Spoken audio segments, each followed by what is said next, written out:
नमस्कार दोस्तों। अभी वाइल्ड लाइफ में बहुत कुछ हो गया इन दिनों।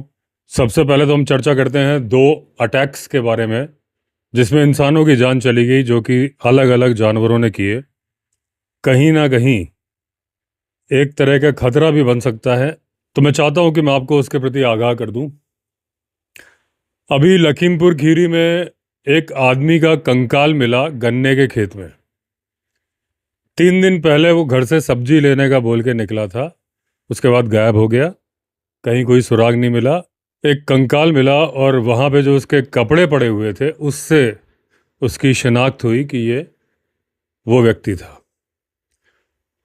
अब आशंका जताई जा रही है कि टाइगर ने उसे मारा है।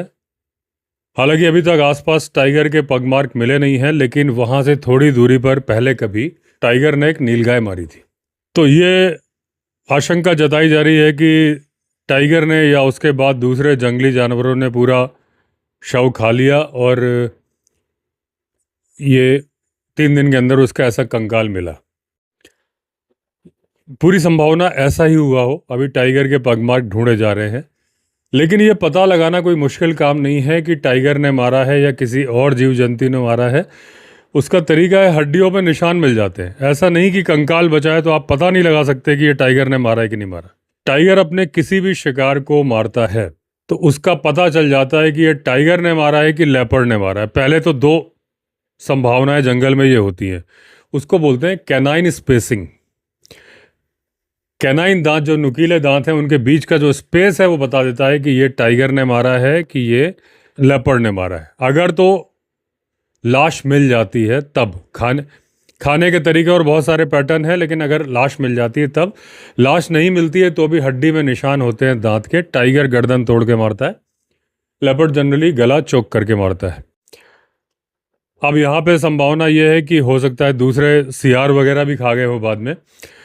तो जब टाइगर किसी शिकार को खाता है तो उसके कंधे की हड्डी, उसके जो कंधे की हड्डी, जो पेक्टोरल गर्डिल है, जो पेल्विक गर्डिल है, जो कमर की हड्डी है, या जो मोटी हड्डियां हैं, पसलियां हैं, थाइस की फीमर हड्डी है, बाह की ह्यूमरस हड्डी है, इनमें टाइगर के कैनाइन दांत मिल जाते हैं निशान। जब वो प्रेस करता है ना, देखिए हाइना तो जब खाता है तो हाइना तो पूरी तरह से चूर चूर कर देता है, टाइगर चूर चूर नहीं करता। तो टाइगर के दांत के निशान आप कोई भी हड्डी देख लो जंगल में। ऐसा नहीं कि अगर आप जंगल जाते रहते हो, कि मैं तो हमेशा ही जाता हूँ, हड्डियाँ पड़ी होती है, उन्हें बिना छुए आप देख सकते हो कि इसमें कैसे निशान है। अगर आप बैठ जाओगे उसके पास तो आपको दांतों के निशान, मोटा दांत का निशान टाइगर, थोड़ा पतला लेपर्ड। दांत हड्डी में जब दांत का प्रेशर मारता है तो निशान बनता है, तो साफ मालूम चल जाता है कि ये किस जानवर का काम है, खास तौर पर टाइगर का काम। दूसरी बात, टाइगर के जो कैनाइन दांत होते हैं वो तो गहरा इम्पैक्ट डालते ही। वो तो अगर खोपड़ी वगैरह मिल गई तो खोपड़ी में तो छेद भी मिल जाएगा, लेकिन अगर खोपड़ी नहीं मिल रही है, कंधे की हड्डी है, कमर की हड्डी है, जांग की हड्डी है, बाह की हड्डी है, उसमें कैनाइन दांत के भी निशान मिलते हैं। नंबर 2, जो उसके इंसाइजर्स होते हैं, आगे के जो दांत होते हैं, कैनाइन के बीच में 6 दांत होते हैं, उनसे वो हड्डियों से मांस को कुतरता है, उसके भी निशान हड्डियों पे बन जाते हैं। उसके यहाँ जो इंसान के शरीर में मोलर होते हैं, चपटे दांत होते हैं चबाने वाले, वो टाइगर के मुंह में चबाने वाले दांत नहीं होते। अगर आपने कुत्ते को देखा होगा मुंह खोले, अक्सर ही देखा होगा, उसको कार्नेशियल्स बोलते हैं। यहाँ पे आधे चबाने आधे तोड़ने के समझ लीजिए, वो छोटे छोटे पीसेस काटने के काम में आते हैं। तो उसके साथ साथ में हड्डियाँ भी पीसेस में बन जाती हैं जो उसके बीच में आती हैं, कार्नेशियल्स के निशान भी मिल जाते हैं। तो कंकाल को देख के पता लगाया जा सकता है कि इसको टाइगर ने मारा है कि नहीं मारा है। गन्ने के खेतों में पाए जाते हैं शुगर केन टाइगर्स, उस पर हम आते हैं उस मुद्दे पे। तो एक बात तो ये कि यहाँ पर एक इंसान की लाश मिली जिसके बारे में आशंका जताई जा रही है कि उसे टाइगर ने मारा। ऐसी ही एक घटना बहराइच में हुई जहाँ पर 12 साल के बच्चे की जान चली गई। उस बच्चे के माता पिता नहीं थे। माता पिता में से एक ने फांसी लगा ली थी, दूसरे की कुछ दिन बाद डेथ हो गई थी। बच्चा अकेला था, अपने चाचा के साथ धान के खेत में रुपाई का काम कर रहा था। या तो वो नेचर्स कॉल के लिए गया या हाथ धोने के लिए गया। उसके चाचा का इंटरव्यू मैंने टीवी पे देखा है तो उन्होंने नेचर्स कॉल बताया।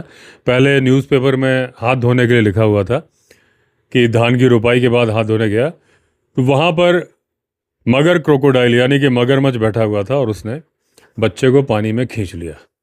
चाचा भी पानी में उतर गया।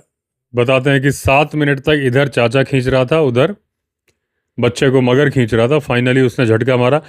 जैसा कि चाचा को कहते मैंने सुना है कि वो किनारे की तरफ खींच के ला रहा था, लेकिन फाइनली एक झटका मारा तो खींच के क्रोकोडाइल उसे ले गया। बाद में बहुत सारे लोगों ने वीडियो बनाए। वीडियो जितने भी हैं वो तब के हैं जब बच्चे की डेथ हो गई थी, उसको उछाल उछाल के क्रोकोडाइल खा रहा था। दोनों बातों का जो मेरा सारांश है वो एक ही है। मेरा ये कहने का मतलब नहीं है कि ये घटनाएं संदेहास्पद है। मेरा कहने का मतलब है कि ऐसी घटनाएं भविष्य में संदेहास्पद ना हो, आपके ऊपर खतरा ना आए, इसलिए आप कुछ बातों का ध्यान रखें। जिन इलाकों में टाइगर की मूवमेंट है, चाहे वो गन्ने के खेत हैं, चाहे वो जंगल हैं, जहां से आपका आना जाना है, देखिए हमले के लिए जो सावधानी बरतनी है वो तो आपको बरतनी ही है कि आप ऐसे इलाके में बाइक ना रोकें, गाड़ी रोक के नेचर्स कॉल के लिए ना उतरें जहां टाइगर के हमले की संभावना है। घनी झाड़ी के एकदम बगल में ना रुके। एटलीस्ट अगर कहीं पे आप रुके हैं तो दूर दूर तक आपको नज़र आना चाहिए कि अगर कोई जानवर आता हुआ नज़र आ रहा है तो आप गाड़ी में बैठ जाएं। अगर आप पैदल चल रहे हैं तो एक कतार में ना चलें, आगे पीछे ना चलें, पैरेलल चलें। मजबूरी ही है, स्कूल से लौट रहे हैं, बाजार से लौट रहे हैं, आपके पास गाड़ी नहीं है, अगल बगल में चले और बीच बीच में मुड़ मुड़ के देखते रहें। ये तो टाइगर के लिए है कि वो पीछे से ही हमला करता है। अगर टाइगर सामने आ जाए तो अपने आप को बड़ा दिखाने की कोशिश करें, अपने हाथ ऊपर करें, जोर से चिल्लाएं उस परिस्थिति में जब आपको लगे कि टाइगर हमला करने वाला है। अगर टाइगर ने आपको नहीं देखा है तो उसका ध्यान अपनी तरफ आकर्षित मत करिए। उसे ऐसे दिखाइए जैसे कि आपने भी उसे नहीं देखा है। धीरे धीरे बैकआउट कर जाइए, फेस उसकी तरफ रखते हुए। ये तो हम बहुत बार डिस्कस कर चुके हैं, ये टॉपिक डिस्कस करने का नहीं है मेरा, सिर्फ मैंने जिक्र कर दिया। मेरा सिर्फ इस बात की तरफ आपका ध्यान आकर्षित करने का है मन कि अगर आपकी किसी से दुश्मनी है या रंजिश है, कोई आपके खिलाफ है, कोई आपका दुश्मन है, चाहे वो आपका गांव है, चाहे वो इलाका जहां पर भी आप रहते हैं, तो आप ज़रूरत से ज़्यादा सावधान हो जाइए। अगर आपके इलाके में कोई मैनीटर है या मगरमच्छ है नदी के किनारे, तो नदी के किनारे अकेले मत जाइए। टाइगर के इलाके में जहां जा रहे हैं कोशिश करिए कि वहां पे अगर सुनसान इलाका है तो अपने साथ किसी को लेके जाइए, 1 2 3 जितने हैं, कम से कम एक आदमी। मोबाइल फ़ोन पर अपनी लोकेशन बता के जाएं घर वालों को कि मैं यहाँ जा रहा हूँ। इस बात पर विशेष ध्यान इसलिए दीजिएगा, कई बार हमला टाइगर नहीं करता है, लेकिन आपका दुश्मन टाइगर के नाम का सहारा लेके आपके ऊपर हमला कर सकता है और ये दिखा के कि ये इस व्यक्ति को टाइगर ने मारा है। जब दिल्ली में सन 2000 के आसपास काला बंदर का आतंक था, काल्पनिक बंदर था, कोई बंदर था नहीं, लेकिन लगातार चल रहा था कि आज बंदर ने यहाँ हमला किया, वहाँ हमला किया। उस वक्त दिल्ली पुलिस ने एडवाइजरी जारी करी थी, बड़े बड़े पोस्टर भी लगवाए थे कि अगर आपकी किसी से रंजिश है, किसी से आपकी दुश्मनी है तो सावधान रहिए। उस एडवाइजरी का भी यही मतलब था कि आप सुनसान इलाकों में अकेले ना जाए, क्योंकि ये प्लानिंग की जा सकती है आपके ऊपर हमला करने की और बाद में दोष टाइगर के मत्थे मढ़ दिया जाएगा। तो ये बताने का मेरा पर्पज़ है। मेरा कहने का ये मतलब नहीं है कि जो पहले घटनाएं हुई वो ऐसी ही हुई हैं, नहीं। उन घटनाओं को देख के मेरे मन में विचार आया कि ऐसा भी हो सकता है, इसलिए मैंने ये आपको बताया कि जैसे आप सावधान रहिए न, भाई जिस नदी में मगरमच्छ है उसके किनारे मत जाइए, क्योंकि मगरमच्छ तो छिपा हो सकता है, जनरली वो अटैक नहीं करता है, लेकिन कर भी सकता है। जानवर का कोई भरोसा नहीं है। पानी लेने के लिए बाल्टी से पानी खींच लेना बेहतर है। जहाँ पानी हाथ धोने की संभावना है वहाँ बाल्टी रख दी जाए, या कुछ ऐसा गड्ढा वगैरह बना दिया जाए जिसमें कि जाली लगी हो जहाँ से पानी आ जाए। वो तो तरीका ग्राम पंचायत या मुखिया निकाल सकते हैं। लेकिन अगर आपकी किसी से भी दुश्मनी है तो आप उस नदी के किनारे अकेले जाइए ही मत। खेत पे जाना है तो भी किसी को लेके जाइए। अगर आप अपने गांव से कस्बे की तरफ सब्जी खरीदने आ रहे हैं, राशन खरीदने आ रहे हैं, टाइगर के इलाका पड़ता है या गन्ने के खेतों में बहुत टाइगर रहते हैं, अकेले मत आइए, किसी को लेके आइए। टाइगर से भी बचाव है और इंसान से भी बचाव है जो आपका दुश्मन है। अब शुगर केन टाइगर्स का जिक्र आया, शुगर केन लेपर्ड्स भी है। एक हल्का सा जिक्र मैं कर देता हूँ कि शुगर केन टाइगर वो है जो कोई अलग ब्रीड नहीं है। ऐसा नहीं कि रॉयल बंगाल टाइगर से कोई अलग है, रॉयल बंगाल टाइगर ही है। जैसे कि सुंदरबन का टाइगर है, वो भी तो रॉयल बंगाल टाइगर है, लेकिन बाकी टाइगर से थोड़ा डिफरेंट हो गया।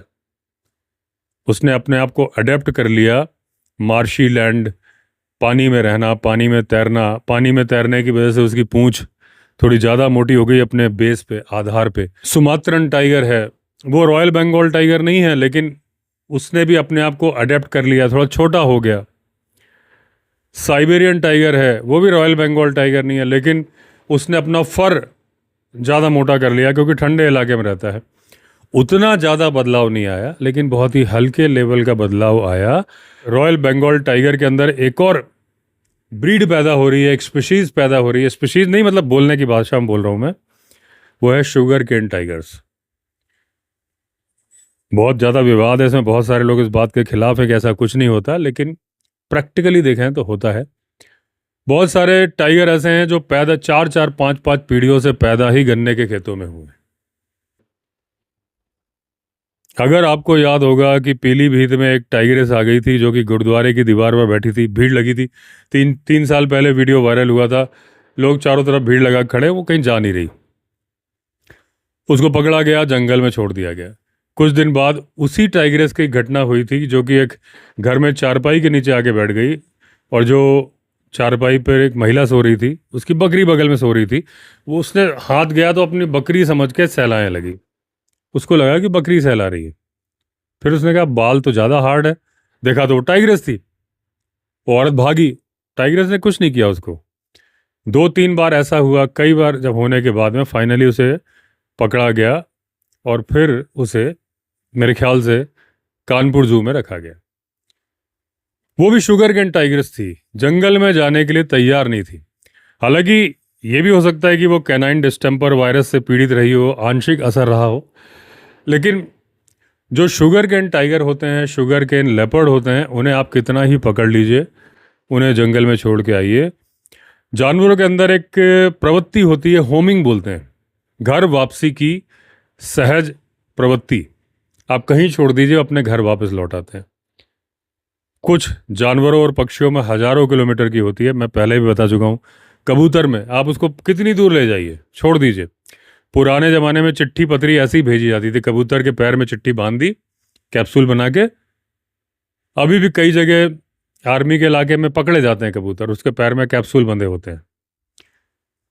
तो ये जो होमिंग वाला नेचर है, इसके चलते जब आप गन्ने के खेतों में पैदा हुए टाइगर को घने जंगल में ले जाके छोड़ते हैं, घूम फिर के वो वापस आ जाता है। क्यों आ जाता है?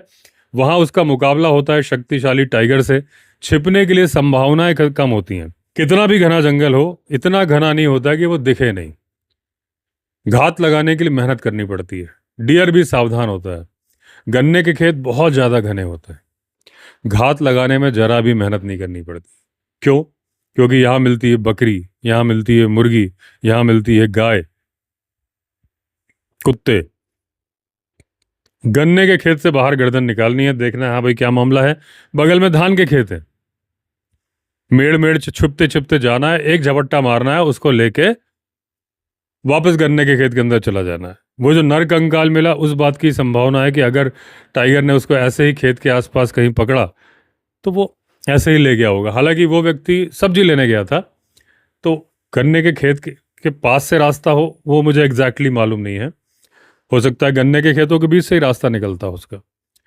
तो शुगर केन टाइगर वो है। अब शुगर केन लेपर्ड और टाइगर वो है जिनके कि धीरे धीरे बॉडी में चेंजेस आते जा रहे हैं। इनके पैर फ्लैट हो जा रहे हैं क्योंकि ये गांव की पक्की सड़कों पे, ईंटों की सड़कों पे, डामर की रोड पे चलने लगे हैं। पक्की सड़कों पे चलने से इनकी कमर पे भी असर आ रहा है।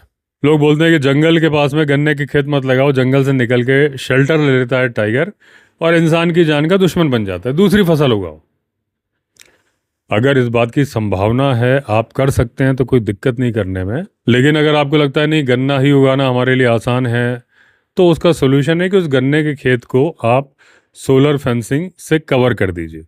सोलर फेंसिंग कोई बहुत महंगी चीज़ नहीं है, सस्ती है, हालांकि मेहनत बहुत है। मेहनत ऐसी है कि सोलर फेंसिंग के नीचे जब जब घास पैदा होगी और वो अर्थिंग लेगी, आपका वो उसका जो ट्रांसफार्मर है उड़ेगा। तो मेहनत बहुत है। आपका जो खेत है, आपको उसमें चक्कर काट के उसके नीचे की घास साफ करनी पड़ेगी, या फिर कोई दूसरा इंतजाम करना पड़ेगा।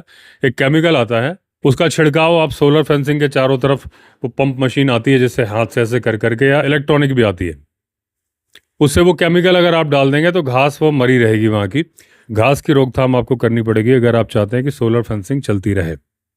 लेकिन सोलर फेंसिंग से अगर आप कर देते हैं तो पहली बात तो गन्ने के खेत में घुसता नहीं है, उससे निकलता भी नहीं है, और 2-3 बार जहाँ उसको झटका लगा, वो कहेगा भैया अपना जंगल ही ठीक है। क्योंकि एक बार जब सोलर मशीन का झटका लगता है तो टाइगर उठता नहीं, उड़ जाता है। जितनी ज़्यादा अर्थिंग उतना स्वाद झटके में। मैंने इसलिए बोला, मेरी बात पे गौर बहुत ज़्यादा करिएगा। पहले लिखा करते थे, आपको पता है कि नहीं पता, पुराने लोगों को पता होगा, लोग चिट्ठी में लिखा करते थे पहले, चिट्ठी को तार समझना, पत्रोत्तर शीघ्र देना। यानी कि तार मतलब टेलीग्राम। अब तो लोग टेलीग्राम भी नहीं जानते। तो पहले जल्दी के लिए टेलीग्राम भेजा जाता था, वरना चिट्ठी। लोग लिखते थे, मैं यहाँ कुशल रहते हुए आपकी कुशलता की कामना करता हूँ। उसका शॉर्टकट था, लिख देते थे अत्र कुशलम तत्रास्तु।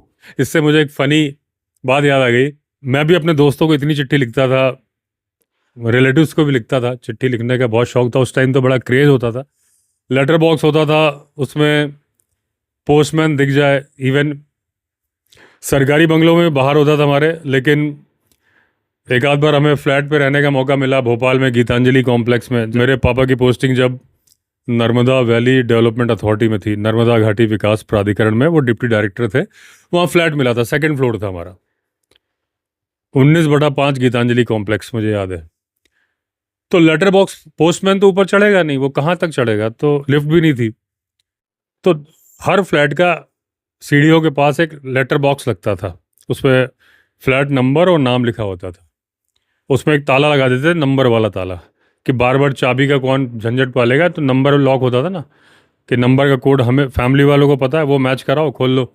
मैं भी था, भैया भी वहीं था मेरे साथ। फिर भैया का तब वहीं से सिलेक्शन की न्यूज़ आई थी, तो फिर वहीं से भैया अपनी पोस्टिंग पे चला गया था। लेकिन उस टाइम की बात जब भैया भी था, विंडो से दिखा पोस्टमैन आ रहा है या जा रहा है, हम दोनों गोली की तरह से भागते थे, किसको चिट्ठी मिल जाए पहले। और चिट्ठी मिल गई, और पढ़ने का अलग ही क्रेज़ होता था। जो मेरी एज के हैं उन्हें मालूम होगा कि चिट्ठी पढ़ने का क्या आनंद था उस टाइम पे। तो चिट्ठी में ये लिखते थे कि, अच्छा, क्योंकि मेरे फादर के ट्रांसफ़र इतने होते थे कि 3-3 साल में, तो हमारे तो इतने दोस्त होते थे, भाई आपका जिगरी दोस्त है, आज आप फ़ोन से बात करते हो, वीडियो कॉल करते हो। तो अभी ऑप्शन ही नहीं था, एक चिट्ठी ऑप्शन था। तो एक चिट्ठी आई, उसका फ़ौरन रिप्लाई लिखा जाता था। वो रिप्लाई उसको 4-5-6 दिन में मिलेगा, वो दोस्त रिप्लाई लिखेगा, 6 दिन में आएगा। यानी 15-17 दिन में एक दूसरे की खबरें। और अंतर्देशीय पत्र आते थे, उसको लिखते थे 75 पैसे के एक। तो क्योंकि पोस्ट कार्ड 15-20 पैसे का था, उसमें हमारी बात पूरी नहीं होती थी। लिफाफा 1 रुपये का थोड़ा महंगा लगता था। मैं अपनी बात बता रहा हूँ। तो चिट्ठियाँ आप समझ लीजिए कि हफ्ते में 10-10 चिट्ठी लिख देते थे। अब उसमें आप लिख रहे हो, मैं यहाँ कुशलता पूर्वक रहते हुए आपकी कुशलता की कामना करता हूँ। 2 लाइन तो उसी में ख़त्म हो गई, जितनी अपनी बातें लिखनी है। और मेरी चिट्ठियाँ तो मजाक वाली होती थी, मेरे दोस्त कुछ ज़्यादा ही इंतजार करते थे। वो बोलते थे, यार तुम्हारी चिट्ठी पढ़ के हम लोटपोट हो जाते हैं हंस हंस के।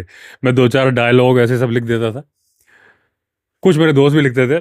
तो मैंने शॉर्टकट निकाला है, मैंने देखा कि पापा लिखते हैं वही अत्र कुशलम तत्रास्तु, मतलब कि अत्र कुशलम यानी यहाँ पर कुशलता है, तत्रास्तु यहाँ मतलब वहाँ पर भी होगी, शायद यही मतलब होगा। मैं कितने साल तक उसको समझा मैंने, अत्र कुशलम तथास्तु। मतलब भगवान नहीं बोलते तथास्तु। आप भगवान से वरदान मांगो कि भगवान ये कर दीजिए, तो वो कहते हैं तथास्तु, यानी तथ अस्तु यानी ऐसा ही हो, तत्रस्तु यानी वहाँ पर भी ऐसा हो, और तथास्तु यानी ऐसा ही हो। मैं अपने रिलेटिव्स को चिट्ठी लिखता था, अपने दोस्तों को लिखता था, अत्र कुशलम तथास्तु। एक दिन पापा ने देखा तो बोले, ये क्या कर रहे हो तुम? बोले तथास्तु नहीं होता, तत्रास्तु होता है। तो मैंने कहा, अरे बाप रे, मैं तो 1-2 साल से लिख रहा हूँ। तो हाँ, कहाँ से बात आ गई, कहाँ से कहाँ हो जाती है। तो मैंने ये बोला कि ये बात जो मेरे दिमाग में आई है बहुत सोच समझ के बोल रहा हूँ, इसका कोई गलत अर्थ मत लगाना। लेकिन जिनकी भी दुश्मनी है, जो अकेले रास्ते पे चलते हैं, बिल्कुल सावधान होकर रहिएगा। अगर किसी एक व्यक्ति का भी भला होगा तो मेरा कहना सार्थक हो जाएगा। बिल्कुल सावधान रहिए, कहीं भी खतरे वाली जगह पे, जहाँ पे मगरमच्छ है, जहाँ पर तेंदुआ वारदात कर रहा है, जहाँ पे भालू वारदात कर रहा है, जहाँ पर टाइगर वारदात कर रहा है, अकेले कभी मत जाए। इसलिए नहीं कि जानवर से बचाओ, वो तो ठीक है, वो तो मैं हमेशा से बोलता आ रहा हूँ। आज मैं अलग से बात बोल रहा हूँ, इंसान से आपका बचाव हो जाए, जो आपका दुश्मन आपकी घात में बैठा है वो आप पे हमला ना कर पाए। अब इसके अलावा थोड़ी बातें कर लेते हैं दोस्तों। पिछला पॉडकास्ट मैंने बनाया था ध्रुवे हाथी के बारे में। ध्रुवे भी है, मेरे ख्याल से मैंने प्रोनाउंसिएशन शायद गलत किया है, उसका नाम ध्रुव है, ध्रुव।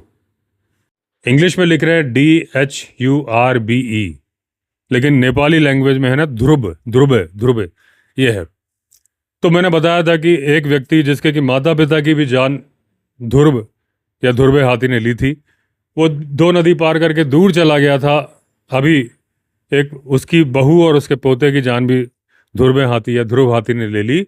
तो लोग बोल रहे थे क्या बदला लिया, तो मैंने कहा था बदला नहीं है, एक संयोग है, संयोग है। तो नेपाल की सरकार एक्शन में आई, नेपाली आर्मी और कई डिपार्टमेंट का ज्वाइंट ऑपरेशन चलाया।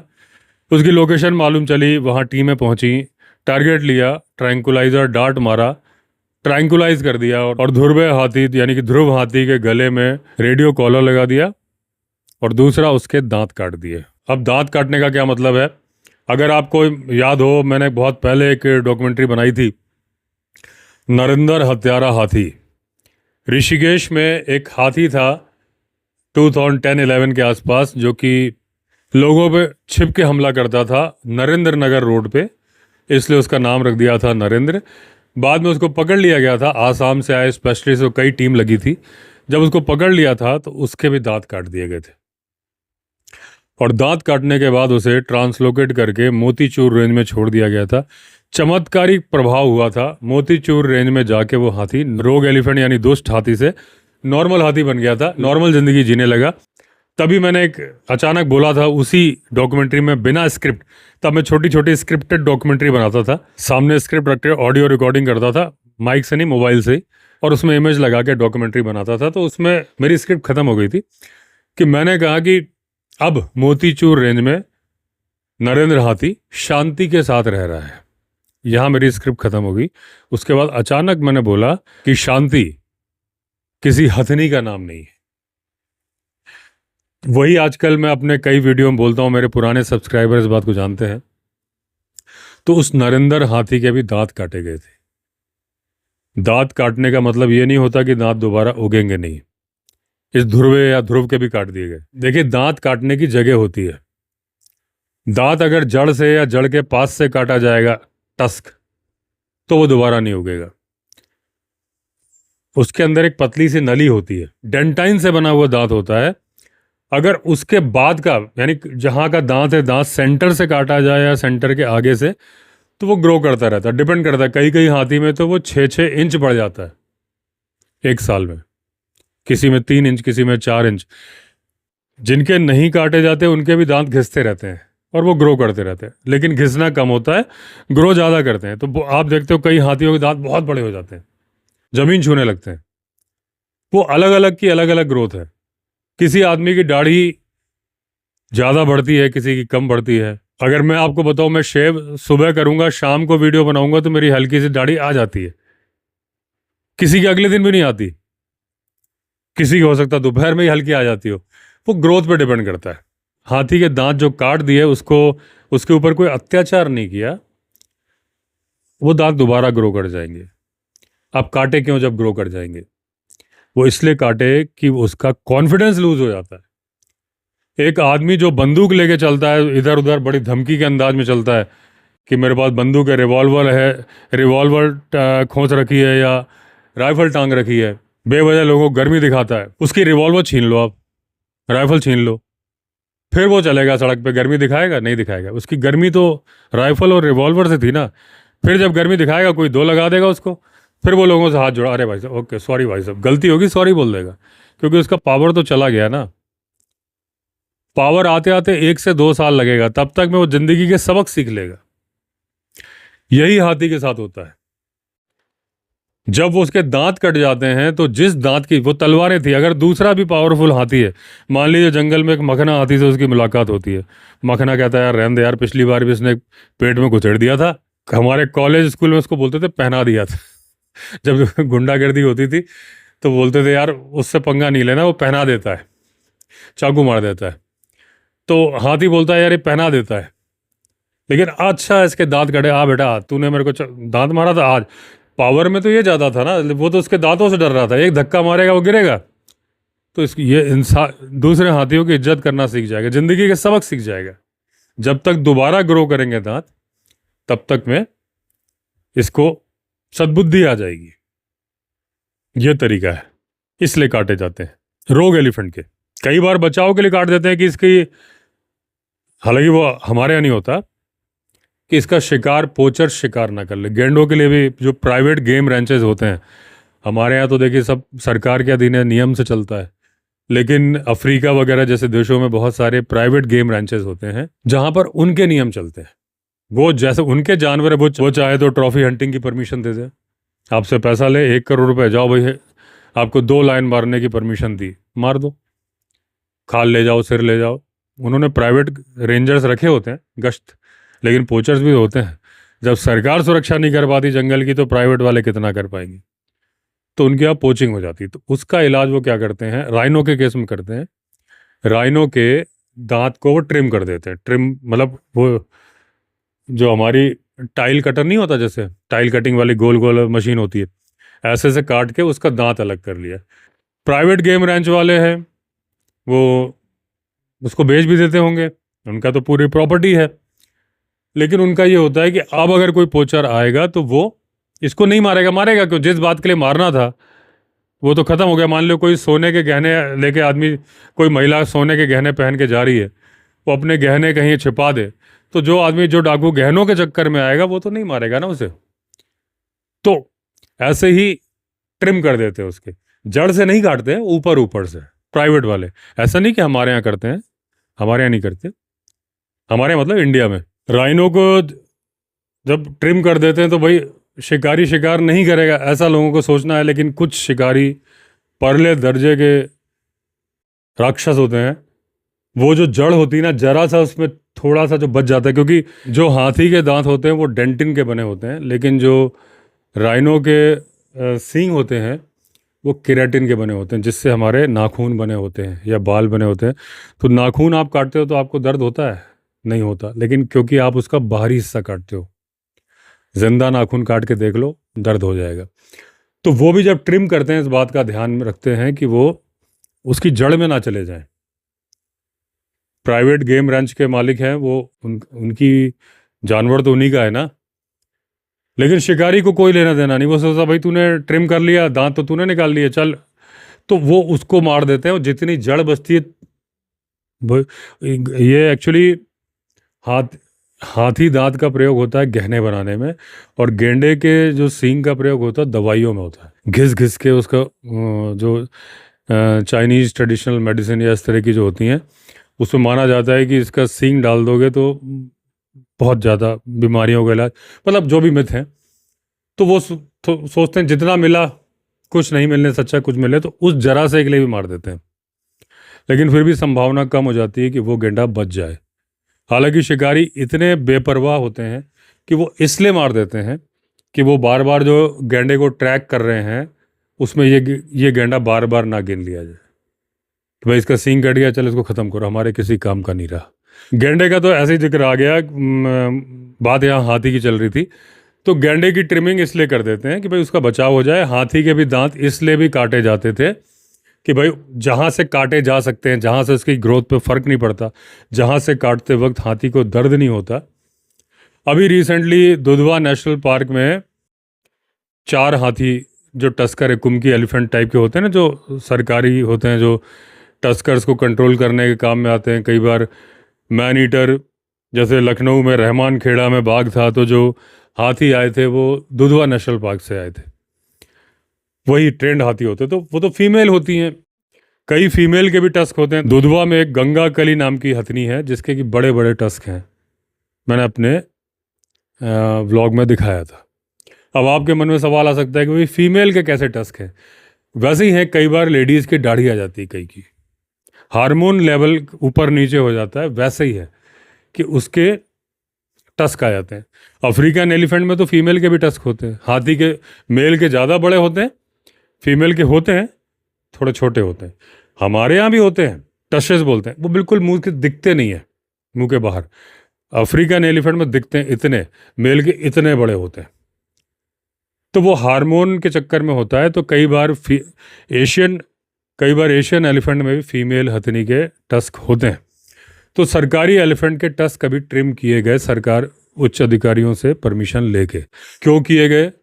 क्योंकि यहाँ इनका कोई शिकार वाली बात तो थी नहीं, सरकारी हाथी थे, कौन शिकार कर रहा है उनका। प्रॉब्लम ये थी कि एक तो उनके आसपास जो कर्मचारी काम करते हैं, कभी जिस ऑपरेशन में जा रहे हैं, कभी वेटनरी डॉक्टर, कभी कोई महावत होता है, लेकिन कभी घायल ना हो जाए, अचानक उसे सिर झटका। हाथी के मूड का कोई भरोसा नहीं है। गंगा गली हाथी के ही जो महावत थे, राशिद जी या इरशाद जी या इरफान, मुझे नाम याद नहीं है, वो मेरा वीडियो है, मैं यहाँ थंबनेल लगा दूंगा, आप देख लेना एक बार। तो उन्होंने बताया था कि हमारे पिताजी ने सिखा रखा है कि जब हम हाथी के पास पहली बार जाते हैं सुबह सुबह, सबसे पहले हम उसकी आंखें देखते हैं, निगाहें देखते हैं। सामने देखा, फिर हम उसके पीछे की तरफ चक्कर काट के जा रहे होते हैं। अगर वो हाथी अपना काम कर रहा है, जिधर देख रहा था देख रहा है, लेकिन अगर वो तिरछी निगाहों से ऐसे देख रहा है, आंखें घुमा के देख रहा है पीछे, तो फिर वो नहीं जाते उस वक्त हाथी के पास। वो समझ जाते हैं इसका दिमाग खराब है, तो जजमेंट करते हैं, तब जाते हैं। तो ऐसा नहीं है कि हाथी हमला नहीं करता। तो उस परिस्थिति में स्टाफ घायल ना हो जाए, एक कारण, इसलिए दांत काटे। हाथी को अपना ही भोजन करने में दिक्कत हो रही होती है, नीचे झुक के उठाने में बहुत ज़्यादा, जब बड़े दांत हो जाते हैं। कई जगह दांत फंस के टूटने का अंदेशा होता है, इसलिए वो दांत ट्रिम कर दिए जाते हैं। ऐसे तो देखिए, जो ध्रुव एलिफेंट या ध्रुवे हाथी है, उसको तो ट्रैंकुलाइज करके किया गया, बेहोश करके किया गया। लेकिन ये जो दुधवा नेशनल पार्क के हाथी है, इनका तो वीडियो है, जब इनके दांत ट्रिम किए जा रहे थे, कोई बेहोश नहीं किया, बस महावत खड़ा है, दूसरा आरी से काट रहा है वो घिस घिस के। तो बीच बीच में हाथी चिल्ला भी रहा है, वो जो डर के मारे साउंड निकाल रहा है। तो महावत बोला, अरे चुप चुप चुप चुप। तो वो आवाज़ डर की वजह से थी, दर्द की वजह से नहीं थी। दर्द नहीं हो रहा आपको, नाखून काटते वक्त थोड़ी ना हो रहा है। कई बार आप अपने डॉग के नाखून काट रहे होते हो, डर के मारे हटा रहा होता है। हालांकि डॉग के नाखून काटने का एक अलग नेल कटर आता है, लेकिन वो डर रहा होता है, आपको पता है कि उसको दर्द नहीं हो रहा, लेकिन वो डर रहा होता है, हाथ की पीछे खींचता है। तो ऐसे ही हाथी को दर्द नहीं होता, लेकिन दांत उसकी सुविधा के लिए काटे जाते हैं। तो ध्रुवे हाथी के दांत काट दिए गए कि उसका कॉन्फिडेंस खत्म हो जाए। रेडियो कॉलर है, अब कभी वारदात या घटना की खबर आएगी, टीम फौरन वहां पहुंच जाएगी, क्योंकि रेडियो कॉल लगा है। फिर वो फर्दर डिसीजन लेंगे, भाई इसको मारना है कि इसको बेहोश करना है। इसी का एक उदाहरण मिलता जुलता है, जब मेल डियर के एंटलर होते हैं जो हर साल गिर जाते हैं, और एंटीलोप के सींग होते हैं, हॉर्न होते हैं जो कि कभी नहीं गिरते, जिंदगी में एक बार आते हैं, हमेशा रहते हैं। हॉर्न कई बार मेल फीमेल दोनों में होते हैं। जैसे आप गाय का देख लीजिए, बैल के भी सींग हैं तो गाय के भी सींग है। एंटीलोप नहीं है, लेकिन मैं एग्जाम्पल के लिए बोल रहा हूँ। नील गाय में मेल के सींग है, फीमेल के नहीं है। एंटलर्स जो होते हैं वो मेल में ही होते हैं, फीमेल में नहीं होते हैं। वो सींग जो कि हर साल ग्रो करते हैं, हर साल गिर जाते हैं, डियर के होते मजबूत हैं। वो जब दूसरे को घुसेड़ेगा तो ऐसा नहीं कि मुलायम है, वो प्रॉपर काम वही करेंगे। लेकिन उसका केस भी वही होता है जो मैंने बताया था कि एक आदमी राइफल लेके चल रहा है, रिवॉल्वर लेके चल रहा है, गर्मी दिखा रहा है, उसकी रिवॉल्वर छीन लो। ऐसे टस्कर का बताया, ऐसे मेल का होता है, जिसके सींग जितने ज़्यादा बड़े उसकी पावर उतनी ज़्यादा बड़ी। वो पूरे में गुंडा बन के रहता है, हाँ भाई क्या है तेरा, क्या है, सब साइड होते हैं, यार सींग घुसेड़ देगा, कहानी ख़राब हो जाएगी। साल में वो टाइम आता है जब उसका सींग गिर जाता है। सींग गिर जाता है, वो ऐसे झटका मारता है, तो दर्द नहीं होता, लेकिन हल्का हल्का ब्लड रहता है यहाँ पे, और लूज से हो जाते हैं, ढीले ऐसे झटका मारता है, गिर जाते हैं। गिरने पे डियर खुद डर जाता है कि ये क्या हुआ, और देखा गिर गया, फिर डियर भाग जाता है, झाड़ी में भाग जाता है। अब वो शर्मीला हो जाता है, डरपोक हो जाता है। डरपोक इसलिए कि भाई जितनों को उसने हूल दी थी उन सींग के दम पे, वो बाहर इंतजार कर रहे हैं कि आ बेटा तू अब आ, तेरे सींग तो गए। तो इसलिए शर्मीला हो जाता है। दूसरा लुक्स, एक आदमी जिसने कई सालों से दाढ़ी रखी है वो क्लीन शेव्ड हो जाए तो एक दो दिन अपने दोस्तों के सामने, फैमिली मेम्बर्स के सामने आने में उसे शर्म आती है कुछ नहीं बस, लेकिन लुक में क्लीन शेव से दाढ़ी रखेगा कभी नहीं शर्म आएगा। दाढ़ी रखने के बाद जब वो क्लीन शेव्ड होगा तो वो शर्म आएगा। तो वैसे ही एक तो शर्म कह सकते हो और दूसरा डर डियर में। तो ये सारी बात थी ध्रुव हाथी के दांत क्यों काटे, उसका कॉन्फिडेंस लूज करने के लिए। अगर तो उसने कॉन्फिडेंस लूज कर लिया तो उसकी जान बच जाएगी, और अगर अभी भी कॉन्फिडेंस लूज नहीं किया अब वो जान से जाएगा। डियर के सींग के चलते भी डियर की हत्या होती है, पोचिंग होती है, और जो डियर के सींग गिर जाते हैं ये किसी को उठा के लाने की परमिशन नहीं होती जंगल से, लेकिन कई बार डियर खुद अपने सींग खाता है। पॉर्क्यूपाइन तो बहुत ज़्यादा खाती है कैल्शियम के लिए।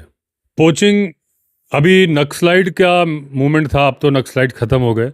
जैसे मैंने एक पहले वीडियो बनाया था अबूझमाड़ के जंगल, जहाँ पर बहुत ज़्यादा घनी तादाद होती थी एक टाइम पर जंगली जानवरों की, टाइगर्स की भी, लेकिन नक्सलाइट मूवमेंट के टाइम पे सारे जानवर ख़त्म हो गए, टाइगर तो ख़त्म ही हो गए। चाहे वो वीरप्पन हो, चंदन तस्कर, वो पहले हाथी दांत का भी तस्कर था, एलिफेंट टस्क का पोचर था। एक टाइम पे उसने 2000 हाथी मार दिए थे साउथ में। आइवरी, हाथी दांत का व्यापार जब सरकार ने रोक लगाई 1966 या 76 के आसपास, सरकार ने हाथी दांत के व्यापार पे पूर्णतः प्रतिबंध लगा दिया। तब वीरप्पन ने चंदन की तस्करी पर ज़्यादा ध्यान दिया, हाथियों को मारना छोड़ दिया। वो 303 की बंदूक से हाथी को मार देता था। कहा जाता है जब वो बच्चा था तब से उसने हाथी का शिकार करना शुरू कर दिया था। पानी के पॉइंट्स के पास जाता था और गोली मार देता था, और अच्छे खासे रेट पे बेचता था, उनसे हथियार खरीदता था। चंदन की लकड़ी का भी तस्करी करता था, लाल चंदन, सफ़ेद चंदन, ऐसे ही नक्सलाइट्स करते थे। टाइगर को बेच दिया, स्किन बेच दी, हाथी मार दिए। ये था कि भाई जब नक्सलाइट्स ख़त्म होंगे तो वो जंगल सुरक्षित हो जाएगा, जंगल को आज़ादी मिलेगी। अब क्या हुआ, छत्तीसगढ़ की बात करें तो नक्सलाइट्स ख़त्म हो गए, वहाँ के लोकल लोगों ने, अब नए नए पोचर पैदा हो गए। पाइपों से बनी हुई बंदूक, पहले देशी तमंचा कट्टा बनाते थे बंदूक से, पाइप से। ऐसा कट्टा होता था गुंडे भाई साहब फायर कर रहे हैं, खुद उनके हाथ में ही फट गया, तो क्योंकि नकली देसी बनाते थे। तो अब उससे बंदूकें बना बना के वो टाइगर का शिकार कर रहे हैं। क्लच वायर के फंदे लगा रहे हैं झाड़ियों के पास में, पानी के पॉइंट्स के पास में, जब देखो करंट भी लगा रहे, जहां देखो। अभी रिसेंटली 3 टाइगर की खाल बरामद हुई छत्तीसगढ़ में 15 दिन के अंदर। तो कुछ लोग बोल रहे हैं कि नक्सलाइट्स के टाइम पे ऐसा नहीं होता था। नक्सलाइट्स के टाइम पे तो खाल भी बरामद नहीं होती थी, कोई अधिकारी जब जा ही नहीं सकता था, तो उससे बेहतर है। लेकिन उम्मीद तो ऐसी नहीं थी ना कि ऐसा होगा। 15 दिन के अंदर 3 टाइगर की खाल मिल रही है।